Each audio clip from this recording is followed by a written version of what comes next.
Every town has its secrets, but Crestwoods is darker than most. Welcome to this quiet suburb, where the disappearance of a young woman remains a haunting mystery. This is the true story of Emma Davis. Emma Davis was a bright, ambitious young woman, fresh out of college, who had recently moved to Crestwood for her first job as a graphic designer. She quickly became known for her friendly demeanor and warm smile. But on a crisp fall morning, Emma vanished without a trace. On October 15th, Emma followed her usual routine. She left her apartment at 8 a.m., waving to her neighbor, Mr. Johnson, as she headed to her car. She had a meeting scheduled at 9 a.m., but she never arrived. When Emma didn't show up at work, her colleagues initially thought she might be running late. But as hours passed, concern grew. By the afternoon, Emma's boss called her emergency contact, her mother, Sarah Davis. Sarah, who lived in a neighboring town, immediately felt something was wrong. Sarah drove to Crestwood and found Emma's car still parked in its usual spot, her apartment locked, and her phone going straight to voicemail. She called the police, who began a missing person investigation. The investigation revealed little. Emma's neighbor, Mr. Johnson, was the last person to see her. He recalled the brief morning exchange but didn't notice anything unusual. Security cameras in the parking lot showed Emma leaving her apartment, but there were no signs of struggle or any indication of what happened next. Days turned into weeks, and leads grew cold. The police canvassed the area, interviewed friends, family, and colleagues, but Emma seemed to have vanished into thin air. The lack of evidence was baffling. Sarah Davis refused to give up. She organized search parties, distributed flyers, and contacted local media. The community rallied around her, but as months passed, hope began to wane. The case grew colder, and Emma's disappearance became another unsolved mystery. Then, 6 months later, a break in the case came from an unexpected source, a construction worker named Tom. While clearing a wooded area for a new development project, he stumbled upon a small, weathered backpack partially buried in the dirt. It contained Emma's belongings, her wallet, keys, and a notebook. The discovery reignited the investigation. Police searched the area extensively and uncovered more personal items, but no sign of Emma herself. Forensic analysis of the items provided no new clues, and the trail went cold once again. Rumors and theories spread through Crestwood. Some speculated that Emma had been abducted, while others believed she had chosen to disappear.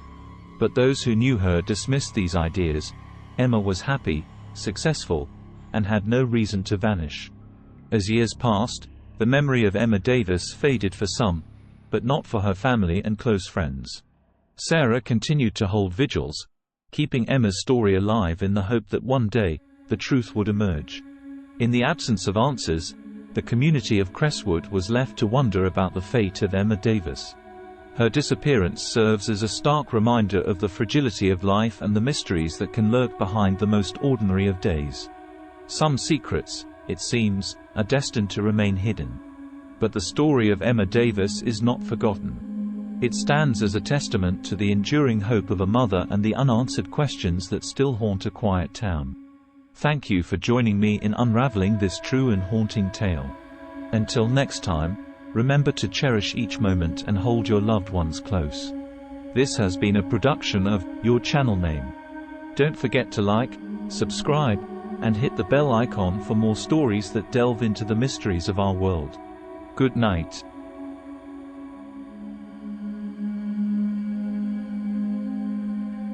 Every town has its secrets, but Crestwoods are darker than most. This is the true story of one of those secrets. It begins with Emma Davis, a 26-year-old nurse who had recently moved to Crestwood for a fresh start. She was excited about her new job at the local hospital and the charming apartment she had found in the heart of the town. Emma quickly settled into her new routine. She worked long hours, often returning home late at night. It was during one of these late nights that she first noticed something unusual. As she parked her car and walked towards her apartment, she felt like she was being watched. She glanced around but saw no one. Dismissing it as paranoia, she went inside and locked the door behind her. Over the next few weeks, The feeling of being watched grew stronger. Emma started noticing small things out of place in her apartment. A window slightly open that she was sure she had closed, a chair moved, lights she didn't remember leaving on. She mentioned these incidents to her neighbor, Mr. Johnson, an elderly man who had lived in the building for decades. Mr. Johnson dismissed her concerns, saying it was probably just her imagination. But Emma couldn't shake the feeling. One evening, she decided to set up a small camera in her living room, aimed at the front door. She wanted to catch whatever or whoever was causing these disturbances. The next morning, she eagerly reviewed the footage.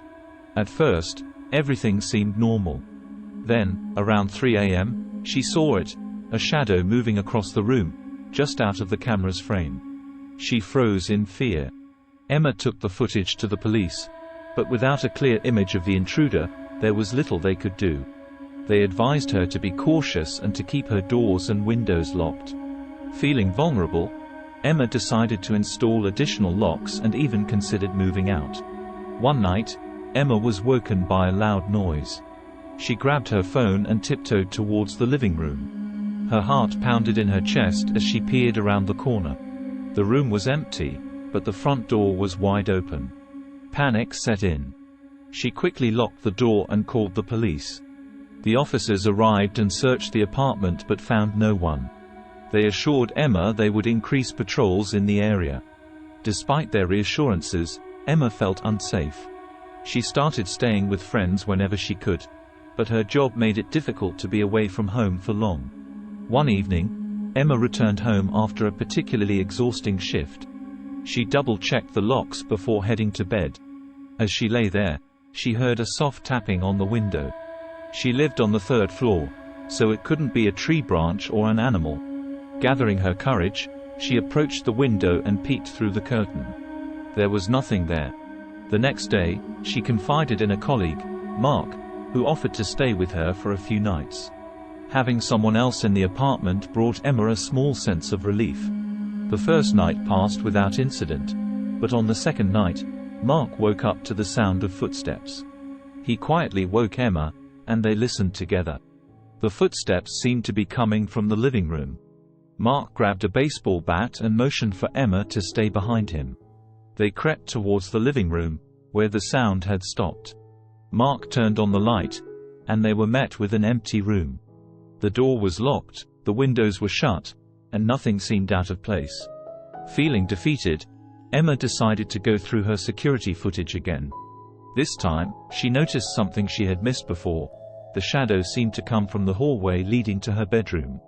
She realized with horror that the intruder wasn't coming in from outside. They were already inside. The realization that someone had been hiding in her apartment all this time was too much to bear. Emma and Mark immediately left and called the police. They conducted a thorough search of the apartment and discovered a hidden crawl space behind a false wall in the hallway. Inside, they found evidence that someone had been living there: food wrappers, a sleeping bag, and a collection of items belonging to Emma. The police set up a stakeout, hoping to catch the intruder returning to their hiding place. Days passed, but no one showed up. Eventually, Emma decided she couldn't stay in Crestwood any longer. She moved out, hoping to leave the nightmare behind. Despite leaving the apartment, Emma's experience left a lasting impact. She remained vigilant, always checking her surroundings and never feeling completely safe. Crestwood had lost its charm, becoming a place of darkness and fear.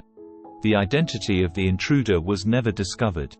The hidden crawl space remained a chilling reminder of the shadows that can lurk in the most unexpected places. Emma's story serves as a stark warning. Sometimes, the real horror isn't in the supernatural, but in the unsettling reality of what people are capable of. Thank you for joining me in unraveling this true and haunting tale. Until next time, remember to cherish each moment and hold your loved ones close.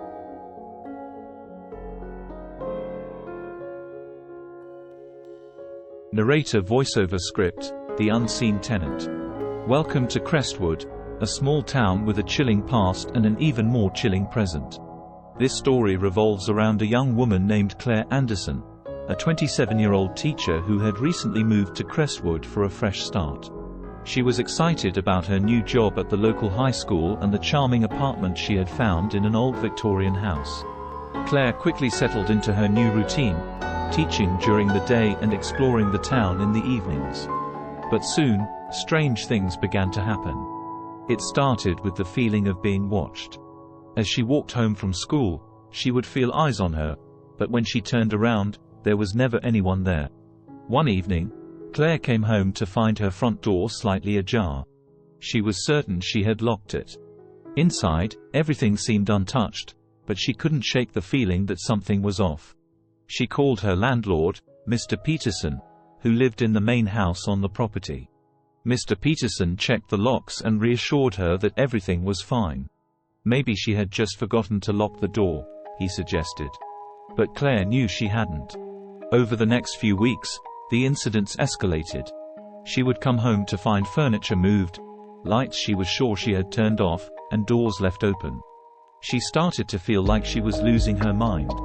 Claire confided in her colleague, Lisa, who suggested installing a security camera to catch whoever was entering her apartment. The next day, Claire set up a small camera in her living room, aimed at the front door.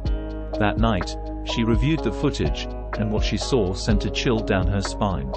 At around 2 a.m., the door opened, and a shadowy figure slipped inside. The person moved quickly, staying just out of the camera's direct view, but Claire could see enough to know that this was no figment of her imagination. Terrified, Claire took the footage to the police. They were sympathetic, but without a clear image of the intruder, there was little they could do. They advised her to change the locks and be vigilant.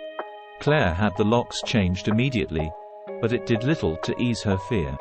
One night, Claire was woken by a creaking sound. She lay still, straining to hear. There it was again, the unmistakable sound of footsteps on the old wooden floorboards. She reached for her phone and dialed 911, whispering her address to the operator. As she waited for the police, the footsteps grew louder, closer. Then, they stopped. The police arrived within minutes. They searched the apartment but found no one. There was no sign of forced entry, no indication that anyone had been there. Claire felt a mix of relief and frustration. She knew what she had heard, but without evidence, the police couldn't do much more. Determined to get to the bottom of the mystery, Claire reviewed the footage again. This time, she noticed something she had missed before. The figure seemed to be coming from the hallway, not the front door. She realized with horror that the intruder wasn't entering from outside.